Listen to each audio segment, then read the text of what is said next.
तो हरियाणा के मुख्यमंत्री का कहना है कि वो एग्जिट पोल्स पर ज्यादा ध्यान नहीं देते, क्योंकि उनकी अपनी थ्योरी है। वैसे भी एग्जिट पोल्स की थ्योरी कौन समझे। सीएम का कहना है कि वो सीधे लोगों से जानकारी लेते हैं। वाह, क्या तरीका है। सीधे जनता से फीडबैक, ना कोई सर्वे, ना कोई डेटा एनालिसिस। अब मुख्यमंत्री ने साफ कह दिया कि इनेलो और जजपा का भी वोट बैंक है, लेकिन वो कितनी सीटें जीतेंगे ये उनसे पूछिए। यानी तुम्हारे घर की बातें तुम्हें ही पता होंगी। भाई, क्या सोच रहे हैं आप? क्या ये बयान इशारा नहीं करता कि सीएम को बाकी पार्टियों की परवाह ही नहीं? मतलब हर कोई अपनी सीटें गिन ले, लेकिन बीजेपी को तो कोई रोक ही नहीं सकता। आखिर हम अकेले सरकार बना रहे हैं, उन्होंने कहा है। और हाँ, अगर किसी की जरूरत पड़ी तो व्यवस्था भी सब तैयार है। ये व्यवस्था क्या है आप खुद समझ सकते हैं। अब चलते हैं चौधरी बीरेंद्र सिंह पर। मुख्यमंत्री ने कहा कि बीजेपी ने चौधरी बीरेंद्र सिंह को जितना सम्मान दिया, उतना कांग्रेस कभी नहीं दे पाई। ये तो सही बात है जनाब। बीजेपी ने चौधरी साहब को वो सम्मान दिया जो कभी कभी तो खुद चौधरी साहब भी भूल जाते होंगे। और अशोक तंवर की बात करें तो उनको भी भरपूर सम्मान मिला है। इतना सम्मान कि उनके पैर में चक्कर आ गया है। सीएम साहब का कहना है कि तंवर जी एक जगह टिक ही नहीं सकते। ये सम्मान वाली बात समझ में आ गई, लेकिन पैर में चक्कर वाली बात शायद हमें समझनी पड़ेगी। क्या ये इशारा था कि तंवर जी का सियासी करियर काफी घूमता फिरता है? कहीं भी जा सकते हैं, कुछ भी कर सकते हैं। तो ये थे हमारे हरियाणा के मुख्यमंत्री के बयान। चुनाव के बाद क्या समीकरण बनते हैं, ये देखना वाकई दिलचस्प होगा। लेकिन एक बात तो साफ है, चाहे एग्जिट पोल कुछ भी कहें, असली खेल हमेशा पर्दे के पीछे होता है। देखते रहिए कि किसकी व्यवस्था कब काम आती है। थकावट उतर गई। मोर साहब पूरे हरियाणा में घूम रहे और आपको टाइम नहीं दे पाए। आज खुला टाइम है आपके लिए। बड़े महत्वपूर्ण विषय पे आपसे वार्ता करेंगे। इस प्रेस वार्ता में माननीय मुख्यमंत्री जी के साथ पार्टी के प्रदेश अध्यक्ष पंडित मोहनलाल कौशिक जी, तब तक अध्यक्ष हैं। ये भी एक जानकारी। हाँ, थैंक यू सभी पत्रकार एवं छाकार मित्रों का, क्योंकि इलेक्शन की इस वेला में आप सब भी खबरों का आदान प्रदान करते रहे हैं। सभी पत्रकार साथियों का पत्रकार वार्ता में मैं स्वागत करता हूं। चुनाव के व्यस्तम दिनों के बाद आज फिर एक बार आप लोगों से मुलाकात करने का ये अवसर मिला है। मैं सबसे पहले तो आपके माध्यम से हरियाणा के 2 करोड़ 80 लाख लोगों का धन्यवाद करता हूं। धन्यवाद देना भी चाहता हूं कि आपसी सौहार्दपूर्ण वातावरण में प्रदेश का सामाजिक ताना बाना और भाईचारा कायम रखते हुए सबने एक सफल चुनाव प्रक्रिया में हिस्सा लिया है। इस चुनाव प्रक्रिया में लगे सभी अधिकारियों, कर्मचारियों का विशेष तौर पर मैं धन्यवाद करना चाहूँगा, जिनकी वजह से लोकतंत्र के इस पर्व में हम सब शामिल हुए हैं। बिना थके, बिना रुके चुनाव आयोग के मार्गदर्शन में आप लोगों ने मेहनत की है और वो प्रेरणा देने वाली है। मैं इस मौके पर हमारे हरियाणा पुलिस के सभी अधिकारियों और कर्मचारियों और इसके अलावा पैरा मिलिट्री फोर्सेस के सभी जवानों को भी मैं सलाम करता हूं, जिनकी सुरक्षा निगरानी में ये विधानसभा चुनाव बिना किसी एफटीएफ घटना के संभव हो सके हैं। आप सब जवानों की मेहनत के चलते हमारे देश के आंतरिक सुरक्षा संभव हो पाती है। मैं लोकतंत्र के चौथे स्तंभ कहे जाने वाले पत्रकार साथियों का भी बहुत बहुत धन्यवाद करता हूँ, जिन्होंने जनता के मुद्दे की आवाज़ और इस मतदान में आम जनता को प्रेरित करने का कार्य किया है। मैं हमारे पार्टी के शीर्ष नेतृत्व और हमारे पार्टी के वरिष्ठ नेताओं का भी आभार प्रकट करता हूँ, जिन्होंने इस चुनाव में हमारा मार्गदर्शन किया। देश के यशस्वी प्रधानमंत्री आदरणीय नरेंद्र मोदी जी, भारतीय जनता पार्टी के राष्ट्रीय अध्यक्ष आदरणीय जगत प्रकाश नड्डा जी, भारत के हमारे गृह मंत्री आदरणीय अमित शाह जी और भारत के हमारे रक्षा मंत्री ठाकुर राजनाथ सिंह जी सहित तमाम वरिष्ठ नेताओं ने हरियाणा विधानसभा के इन चुनावों में हमारा साथ और मार्गदर्शन दिया है। और सबसे आखिर में मैं अपने संगठन के लाखों कार्यकर्ताओं को भी, हरियाणा प्रदेश के भारतीय जनता पार्टी के लाखों कार्यकर्ताओं का मैं दिल से धन्यवाद करना चाहूँगा, जिनकी वजह से हमारा संगठन विश्व का सबसे बड़ा संगठन बनकर तैयार हुआ है। मैं धन्यवाद करना चाहूँगा जिन्होंने पूरी तन्मयता से पार्टी के साथ विचारों को आम जनता तक पहुँचाने का कार्य किया है। कड़ी मेहनत करते हुए लोगों तक पार्टी सरकार की बात और पार्टी के विषय को, कि हमारी पार्टी की दल की सरकार ने जो जो काम किए हैं, हमारे सभी कार्यकर्ताओं ने मजबूती से आम जनता तक उन बातों को पहुंचाया। उन्होंने कड़ी मेहनत की है। मैं सभी हरियाणा के हमारे पार्टी के सभी ज्येष्ठ श्रेष्ठ कार्यकर्ताओं का दिल से धन्यवाद करता हूं, उनको भी सलाम करता हूं कि दिन रात मेहनत करते हुए वो लगे रहे हैं।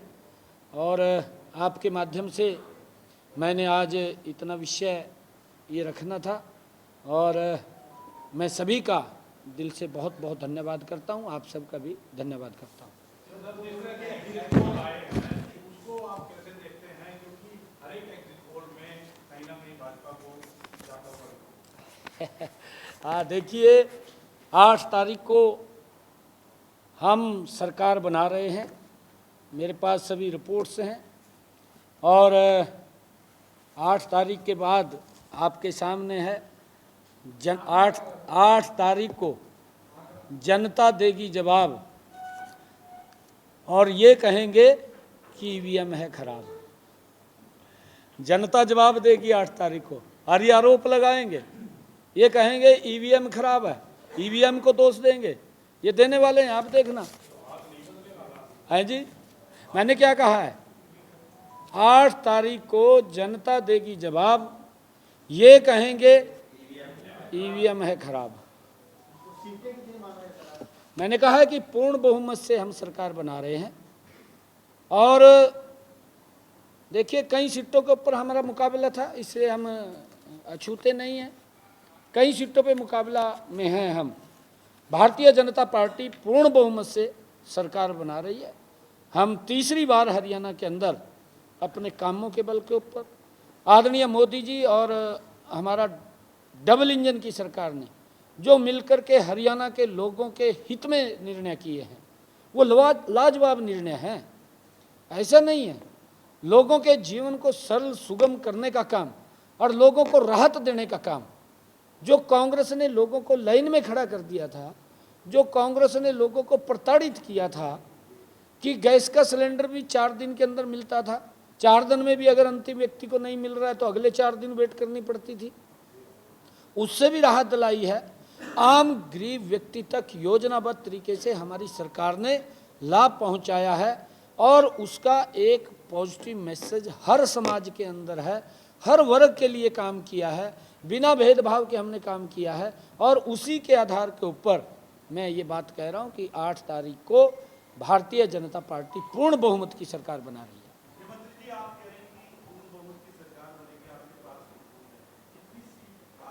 मैं 8 तारीख को बताऊंगा, मैंने कहा है ना। मैंने कहा पूर्ण बहुमत की, आप इसकी चिंता मत करिए, हम पूर्ण बहुमत की सरकार बना रहे हैं जी।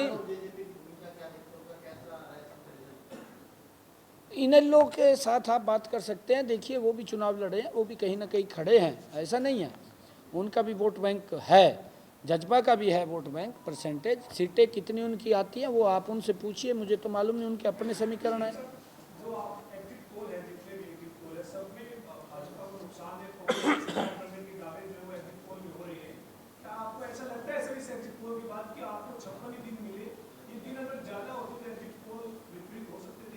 नहीं, अब भी विपरीत हैं, अभी भी विपरीत। आप चिंता मत करिए, क्योंकि एग्जिट पोल ने मध्य प्रदेश के अंदर ये बताते थे कि ये टक्कर है। छत्तीसगढ़ में कहते थे कांग्रेस जीत रही है, हमें तो बहुत नीचा 15-20 पे दे रहे थे छत्तीसगढ़ के अंदर। उत्तराखंड के अंदर हमें पीछे दिखा रहे थे, कांग्रेस को आगे दिखा रहे थे।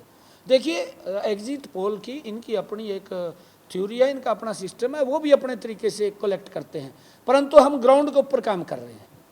मैं तो डायरेक्ट लोगों के बीच में, हमारे नेता डायरेक्ट पब्लिक के साथ जुड़े हुए, पब्लिक से डायरेक्ट बात कर रहे हैं। आज हरियाणा प्रदेश के लोगों का ये मूड है कि तीसरी बार भारतीय जनता पार्टी की सरकार। मैं बार बार इस बात को कह रहा था और आज भी मैं उसी बात के ऊपर कायम हूँ। हम तीसरी बार मजबूती से हरियाणा के अंदर एक तरफा सरकार बना रहे हैं।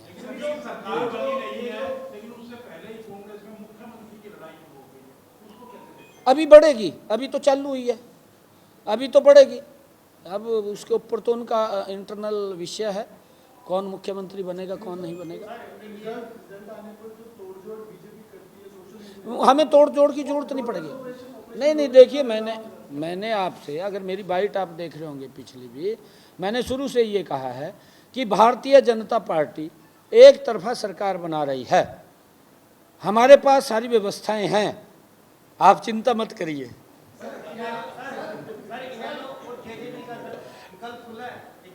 है जी,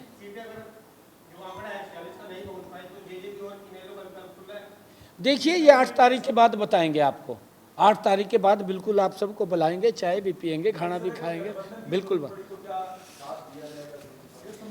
मैंने कहा है कि अभी भारतीय जनता पार्टी एक तरफा सरकार, क्योंकि मुझे विश्वास है पूरा, जब जरूरत पड़ेगी तो फिर विचार करेंगे ना। व्यवस्थाएं सारी हैं हमारे पास, व्यवस्थाएं सारी है।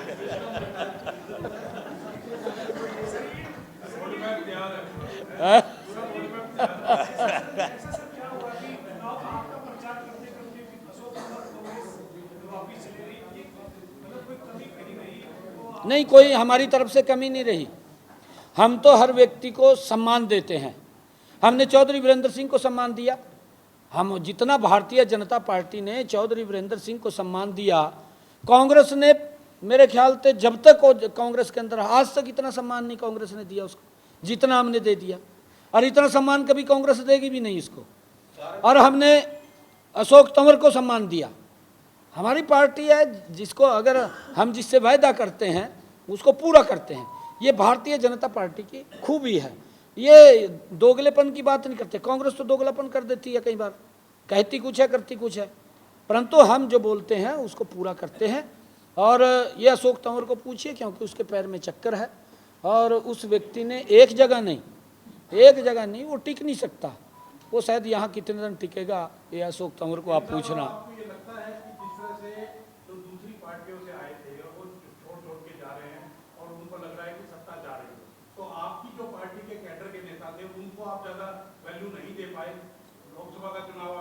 अंकी जी सत्ता नहीं जा रही, आप गलत नहीं। अंकी जी आप ये शब्द पहले तो वापस लीजिए, भी सत्ता जा रही है, सत्ता नहीं जा रही, सत्ता नहीं। हम सेवा करने के लिए हरियाणा में आए, हम सत्ता के लिए नहीं आते, हम सेवा के लिए आते हैं। इस बात को मैं स्पष्ट कर देता हूँ। कांग्रेस सत्ता के लिए आती है, हम सत्ता के लिए नहीं आते, हम सेवा के लिए आते हैं। और हमने पिछले 10 वर्षों में मोदी जी के साथ मिलकर के हरियाणा प्रदेश का जितना विकास हमने 10 वर्षों में किया है, कांग्रेस ने पिछले 55 सालों का इतिहास उसका गणा दीजिए, उतना वो काम नहीं कर पाए जितना हमने 10 वर्षों में किया है। और मैं फिर आपको ये कह रहा हूँ कि हम सत्ता में, आप कह रहे हैं कि वो हो रहे हैं, हम सेवा करने के लिए 8 अक्टूबर को फिर आ रहे हैं। ये हम पूरे विश्वास के साथ कह रहा हूँ, मैं कोई वैसा तो नहीं बोल रहा हूँ। मुझे ग्राउंड की रिपोर्ट, मेरे पास जितनी रिपोर्ट है सर रिपोर्ट है, हम सेवा के लिए फिर आए। हाँ अच्छी बात है, मुख्यमंत्री उन्होंने ठीक कहा, सत्ता के अंदर आ रहे हैं जी, वो उनका अपने अंकल होते हैं, हमारा नेता है वो, हमारा नेता है वो पार्टी का, उसमें कोई दोहराए नहीं है, कह सकता है।